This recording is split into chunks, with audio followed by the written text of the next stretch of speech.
Okay, let's dive into this explainer. Today, we're confronting a deeply uncomfortable reality, pulling directly from the insights in the sovereignty of accountability.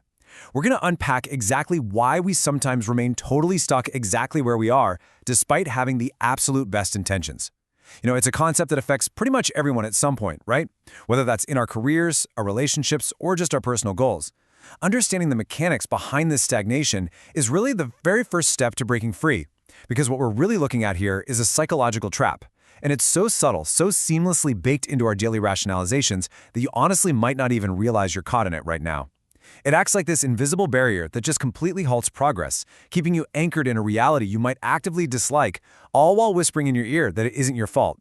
So look closely at that question. It represents the painful irony sitting right at the very center of human behavior.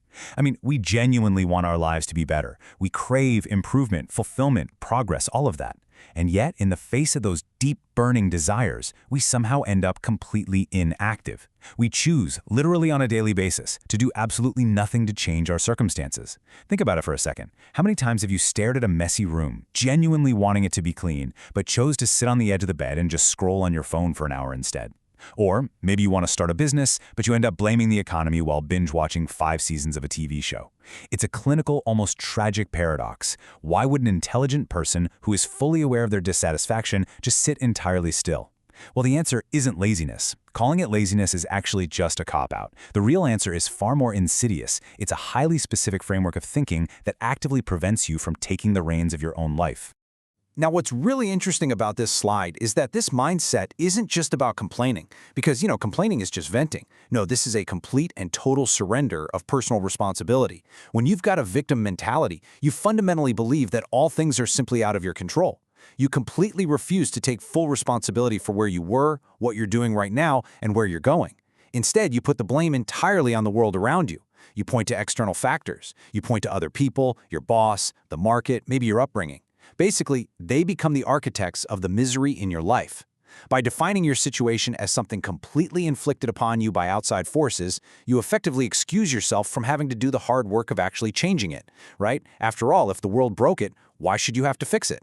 This shift in perspective is incredibly dangerous because it transforms you from the protagonist of your own story into just a helpless bystander.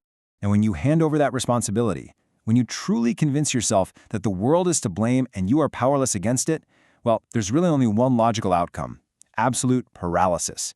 You do nothing. Just let that sink in for a moment. The harsh, paralyzing reality of this ultimate symptom is that inaction becomes your default state. Because think about it. If nothing is your fault and nothing is in your control, then no action you take could possibly matter. Why bother studying if the test is rigged? Why apply for that job if the market is terrible anyway? So you just stop acting entirely. You just exist, waiting for some hypothetical rescue that, let's be honest, is never going to come.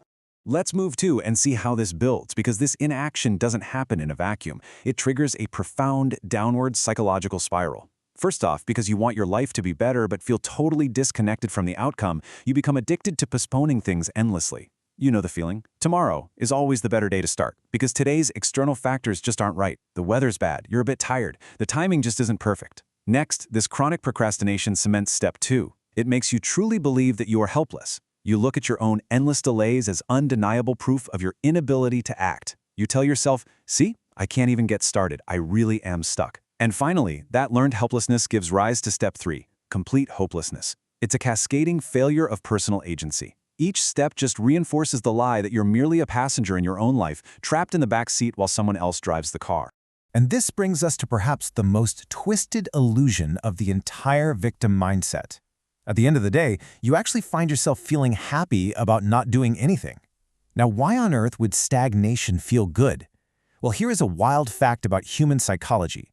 Blaming others actually gives our brains a weird little dopamine hit. It instantly relieves us of the stress and the heavy pressure of potential failure.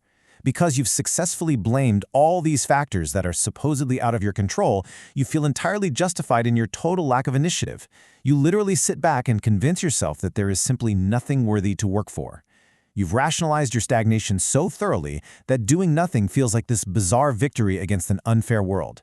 It's a brilliant, self-soothing mechanism that protects your fragile ego, all while simultaneously and very quietly destroying your true potential. But of course, that deceptive comfort has a massive compounding cost. Choosing to stay wrapped up in this victim mentality for a long period doesn't just keep you stuck in one place, it actively degrades you over time. It drains your strength across the board, kind of like a slow leak in a tire. According to the sovereignty of accountability, this degradation happens in a very specific damaging chain reaction.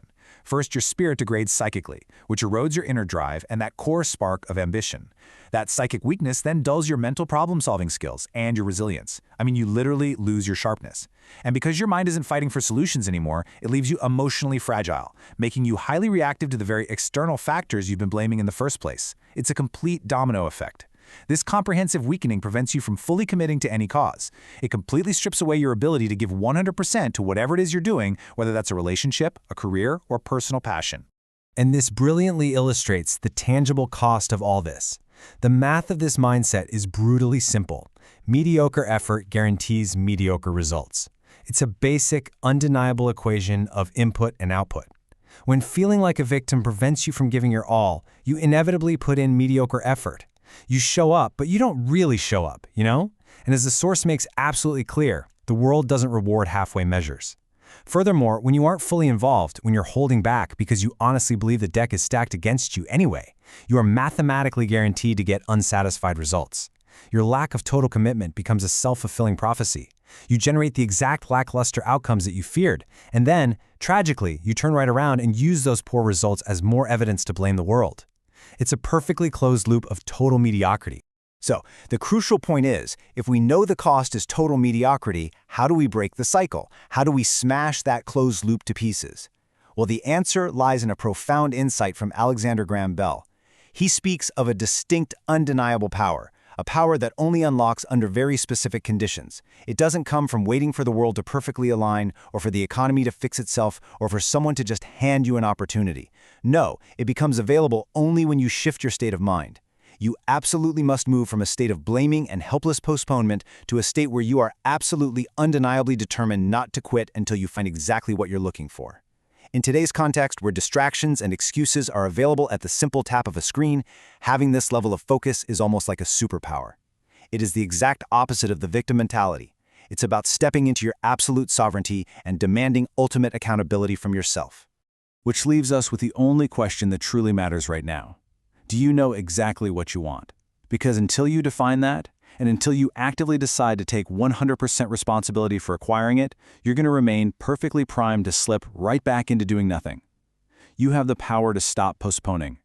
You have the power to stop looking for external factors to blame. The power Bell talked about exists inside you right now, but it demands your absolute, unwavering commitment. So are you going to stay comfortable in the illusion of helplessness? Or are you ready to stop quitting and finally take back your power?